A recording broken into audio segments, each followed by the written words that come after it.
We're going to read today When Crowbar Came. This was written by Jean Craighead George and is from a collection of her stories called The Tarantula in My Purse. Jean Craighead George lived in rural New York State. Her three children were Craig, Twig, and Luke. The George family often took in wild animals in need of aid. Some of the animals the family helped were a robin named Pete and 4 crows named Bituminous, Lightfoot, New York, and last of all, Crowbar. Several years after Lightfoot, Bituminous, and then New York came and went, Crowbar came into our lives. Craig found him on the ground in a spruce grove. A violent windstorm had knocked bird and nest out of a tree. Craig looked around for his parents, saw none, and tucked the almost naked nestling into his shirt and carried him home. "His name's Crowbar," he said, as he put him on the kitchen table. The little crow was somewhat younger than New York and had been when we brought him home, and so we knew this bird was going to be more deeply imprinted on us. He would indeed be a member of the family. The scrappy little crow looked at us, rolled to his back, and clawed the air as if to tear us to pieces. He screamed like an attacking warrior. I went to the refrigerator, took out a cold cheeseburger, and stuffed it a bite in his mouth, pressing it with my fingers to make sure he swallowed. He did, and instantly changed his tune. He blinked his pale blue eyes and got to his feet. Taking a wide stance to keep from falling over, he fluttered his stubby wings. In bird talk, this means, "I'm a helpless baby, please feed me." We fed him until he couldn't open his beak. At the end of the day, we had a pet crow. Crows are smart. They know a good thing when they see it. But it was just not the food. He was young and craved our attention. He cuddled against Luke, begged until Craig petted his head and chin, and dropped spoons and forks off the kitchen table until someone talked to him.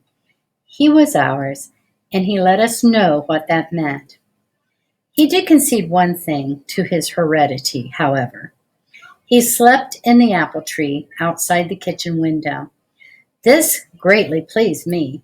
Although a red fox named Fulva, 2 mink, Vision, and Muscle-Lead, and 3 skunks had trained themselves to use a litter box while in the house, Crowbar, New York, and our other crows had no inclination to do so. Fortunately, they spent most of their time outside, and when they did come in, they treated the house like their nest and kept it clean. By autumn, Crowbar was Crowbar George to Twig, Craig, and Luke. He would wake them at dawn by rapping on their windows with his beak. The 3 would come downstairs and set the table, including a place for Crowbar. They would scramble the eggs, serve them up, and open the window. Crowbar would fly to his plate and gulp his food like the young, gluttonous crow that he was. Then he would fly out the window to the apple tree and wait until Twig, Craig, and now Luke came out the door and down the front steps on their way to school. He would drop to the ground and walk beside them all the way down the hill to the school bus stop. Like New York, he would sit on the rail fence. When the bus came, he would fly back to the kitchen window, and I would know my children were safely on their way to school. Other mothers had to go down to the bus stop and wait. I sent a crow. Meanwhile, I was reading every scientific paper about crows that I could get my hands on. I read that crows are hard to study because they're so smart. They easily elude and outwit the observer. They hide, they sneak through tree limbs, they count. A farmer learned that if he went crow hunting in the woods, he would not see a crow. They knew about guns. To foil them, the farmer took a friend into the woods with him. The farmer hid, and the friend walked out across the field and away. The crows did not make an appearance until the farmer left. Crows, I also read, have a language. They communicate with each other. 3 caws are an identification. I'm so-and-so crow. 5 desperately given caws mean there's an enemy around. A hawk, an owl, a man with a gun. And many caws given with passion and fury say, "Come on the owl." The crow fact that amazed me most, however, was that they can detect poisoned food and warn each other not to eat it. They can recognize death in any form it takes. In an experiment by Dr. Kalmbach, 2 farmers who shot some crows in their cornfield found they could never again get close enough to the crows to shoot. Their wives could, however. When they came to the fields, the crows went right on eating within 10 feet of them. The farmers decided that the crows recognized them because they wore pants. They put on skirts and aprons and went out to shoot the crows. They still could not get within gunshot range. Putting their heads together once more, they figured the crows must see the guns and know they meant death. So they disguised their guns in brooms and went out to the cornfields to kill the crows. Before they got within range, the crows were gone. It must be, wrote Dr. Kalmbach, that when a man picks up a gun, he takes on an aggressive attitude that the crows read and they flee. Appended to one report on crows was this: crows can learn to talk as do parrots or mynah birds. With that, we began Crowbar's English lessons. "Hello, hello, hello," we said slowly and distinctly many times over. "Hello, hello, hello." This went on for days and weeks. He did not speak. He looked at us intently, his throat feathers rising and falling. Then he would wipe his beak, a reaction to frustration. "I give up," I said to Twig, and I had no more than gotten the words out of my mouth than John Perari, who delivered the milk, came in the back door. "Oh, good," he said. "You're in the kitchen. I thought I heard you up in the apple tree saying hello." "It's Crowbar," we shouted. "Crowbar is talking." Twig and I ran outside to listen. "Hello," said the clever bird. "Hello, hello, hello." "Crowbar," Twig said slowly and thoughtfully, "is really the smartest person on the block." Crowbar did not rest on his laurels. He soon figured out how to make use of that word. The neighbors on our wooded hillside came outside in summer to picnic and cook on their grills. Most have moved to the suburbs from New York City and know little about the country, much less its wild membership. Crowbar discovered that if he alit on a food-laden table and said, "Hello," he terrified these people. A large black bird might be tolerated, but one that spoke English was too much. They ran into their houses and closed their doors. And Crowbar then helped himself to the hamburgers, strawberry shortcake, cheese, and nuts. When he was stuffed, he flew back to his apple tree. Twig and I were walking under the tree one day as he was returning from one of those picnics. He alit, cocked his eye, and said, "Hiya, babe." Because Crowbar was completely free, our new neighbors had no idea that he was a pet. Soon the police began to get complaints about a bird that took the clothespins out of their laundry and dumped clean shirts and towels on the ground. The officers would arrive and, finding only an ordinary crow sitting on a fence or flying off through the trees, they would peg the complainers as cranks and depart. The complaints persisted, however, and one policeman, a hunter and wise to the ways of crows, brought a BB gun to the scene. As the officer rounded the house, gun in hand, Crowbar gave 5 frantic caws. Birds stopped singing, crows disappeared. The policeman stood in a silent world where nothing moved, but a breeze touched shirt that Crowbar had not yet released to the ground. "That bird won't be back," he said to the complainer. "Crows see a gun and they're off for good." He left smiling of his own cleverness. When the patrol car was out of sight, Crowbar dropped down to the wash line and dropped the breeze-touched shirt to the ground. So much for knowing it all. Crowbar goes to the bank. The sandbox was Crowbar's favorite spot. When Twig and Craig played in the sandbox with Luke, they dumped into the sand a bucket of glittering spoons, bottle caps, toy soldiers, coffee cans, and lids. At the sight of the sparkle, Crowbar would materialize from the trees and join them. He walked around forts and castles, picking up bright treasures and carrying them to the apple tree. One day I was working on my desk. Twig came to the door of the sun porch, her hands on her hips. "I'm not going to play with that crow any more," she said. "He takes all my toys." I smiled. Here was my Twig. She was seeing the human in Crowbar, but she did have a point after all. It must be maddening when you are counting on shaping a castle turret with a spoon and a crow steals it. "Why don't you slide down the slide?" I suggested. "Crows can't slide down slides. Their feet have pads that hold them fast to perches." She went back to her brothers, and the next time I looked up, the three were sliding down the slide. Then, down from the roof sailed Crowbar. He swept his black wings upward, then down, and lit on the top of the slide. We all stared. Would he slide? He stepped on the steeply slanted metal bar and was stuck. Twig waved to me and I waved back to her. We had outwitted a crow, which we both knew was a very hard thing to do. No sooner had we gone on with our business than Crowbar flew to the sandbox. He picked up a coffee can lid, carried it to the top of the slide, stepped on it, and zoom, we had a sliding crow. Crowbar was indeed a character. In the morning, when the children were in school, he would sit beside my foot when I was working on my typewriter and brood over it. He would lift his feathers and lean against my ankle as if it were some cherished object. Sometimes he would go into a trance and fall over. Unaware that I was being used, I would pick him up and pet him. He would make soft noises, then hop to my desk and fly off with a paperclip.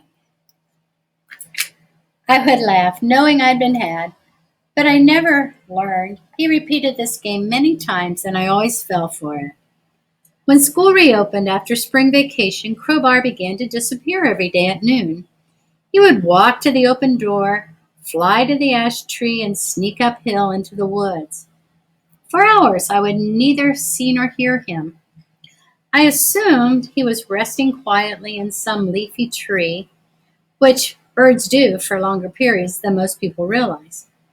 One day, a little neighbor girl, Sally, came to my door. "Mrs. George," she said, "I think Crowbar has enough money to buy a sports car." "What do you mean?" I asked. "He comes down to middle school every day for lunch," she said. "We feed him sandwiches and throw him our milk money, and he picks up the money and flies off with it. He must be very rich." "The middle school," I said, and remembered the crow's eye view of the ecosystem. Of course. While soaring above the trees, he had spotted the kids and their food and shiny money. I wondered what else Crowbar knew about our town. He probably knew about the baseball games and picnics, the people getting on and off the trains, and the town dumpsters. But apparently, most fascinating to him were the kids at the middle school eating sandwiches and flipping shiny coins into the air. And so it was to them. He went at noon. "We can't find where he hides his money," Sally went on. "Could you help us?" "I'll try," I answered dubiously. "But crows are clever. He may be investing it in Wall Street." She didn't laugh, so I answered more seriously. "I'll meet you on the playground tomorrow at noon, and we'll see what he's up to." Crowbar was walking among the children when I arrived. Sally saw me and came running. Crowbar, who undoubtedly knew I was there, ignored me. That boy waved a coin and spun it in the air. When When it sparkled to the ground, Crowbar hopped upon it and took it in his beak. When he had a beak full of money, he skimmed low over the grass and laboriously climbed into a sugar maple tree that edged the playground. He looked as if he had stolen the crown jewels.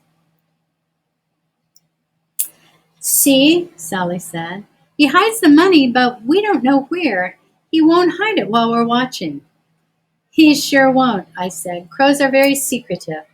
Other birds' nests are easy to find by following the parents when they are carrying food home to the young, but not crows. They won't go near the nest while you're watching. Those bright coins are kind of like Crowbar's nest. He doesn't want you to find them." "Seems so," said Sally. "He waits till the bell rings and we have to go inside. Then he flies away and we can't see where he goes." The bell rang. Sally dashed off, and I sat down to see if I could outwait my friend. I could not. After half an hour, I gave up and went home. About a week later, I came out of the bank, which is next to the middle school, and so saw Crowbar flying low over the recreation field, laboriously carrying his load of quarters and dimes. I stepped back into the doorway. He flew over the fence and the parked cars, then swept up to the rain spout of the bank. He looked around and then deposited his money in the bank's rain spout. There's something uncanny about crows. New York gave me my first experience with this otherworldly attribute. One afternoon, the director of the Bronx Zoo and his wife, who were friends of my uncle and aunt, came to visit. Mrs. T. Van was a very accomplished nature artist, and I was flattered that she would come calling. The day before, I returned from a speaking engagement and had brought home to Twig the hotel shampoo, soap, and shoeshine rag. She had put the shoeshine rag in the dollhouse that stood on the porch. We sat down in the living room to get acquainted. The children in New York played on the porch in view of us. At one point in the conversation, Mrs. T. Van looked out the window and saw New York walking on the porch, the porch railing. She smiled when she saw him. "I had a pet crow when I was young," she said, and walked to the window. "I adored him. He was so clever." She paused. "Your crow's legs are so shiny. How do you manage that?" Hardly had she spoken than New York flew to the dollhouse, picked up the shoeshine cloth, and walked with it in his beak slowly along the porch rail. Dr. T. Van and I chuckled, but Mrs. T. Van did not. She turned to me, visibly upset by what seemed to be a crow answering her question. "We must go," she said. "That's just too uncanny." A funny coincidence?" I said, forcing myself to laugh. "No," she answered. "Crows are eerie. We have a lot to learn." Crowbar, a crow kidnapping. Crowbar stayed 2.5 years, had passed since he had joined the family. After Pete left, he strutted down to the bus stop on school days, kept me company, and flew to the middle school at noon to call on his moneyed friends. One morning as the sun was coming up, I heard crows yelling from my trees, and I ran to the window. 30 or 40 of the big blackbirds who were on migration were gathered on limbs, lawn, and picnic tables. They were directing their caws at Crowbar. "You're a crow! You're a crow! Come with us!" I was certain they were saying. Crows do not like to see their kind become pet crows. I tried to pick out Crowbar from the mob, but could not. They all looked alike. This was embarrassing, since Crowbar would fly right to my shoulder when I got off the train. He could find me in a mass of humans, but I could not find him in a crowd of crows. The kids awoke, and we hung out the window watching the drama below. "He's gonna go away with them," said Luke, when the chorus rose to a frantic pitch. "Get the hamburger," Twig said. and she and Craig dashed downstairs. Before they returned, the sun had flooded the hillside with light, and the crows had taken off. Sitting alone was Crowbar. We ran outside and fed him until he could eat no more. Crows do know a good thing when they see it, said Luke, glad the family crow had stayed. The next morning the birds returned. Crows are very sensible migrants. None of this flying 15,000 miles from the Arctic to the tip of South America and then back again, as some birds do. Or, for that matter, even from New York to Florida. Crows migrate only as far as their favorite winter roosting sites, which can be no more than 20 miles away. The telephone rang the third morning of the crow visitation. "What are all those crows doing here?" asked Art Buckley, who lived at the bottom of the hill. "I've never in all my 20 years since I lived here seen so many crows." Then he added, "They wake me up at 5. What can we do about it?" "Wait," I said, "they'll go away." I was not sure about that. I had never had a massive gang of crows come to abduct a pet. What would happen if they all came to recognize a good thing when they saw it and stayed on too? On the fifth day, we heard a new note in the communal voice of the crows. It was an unmistakable jubilation. Excitement infused their cacophony. Craig spread down to the refrigerator for food. He got back in time to see the crows take off. They beat their black taffeta wings and flew up over our trees and down the valley. And there was no more Crowbar. Despite our tears, it was a beautiful ending to a wild pet story.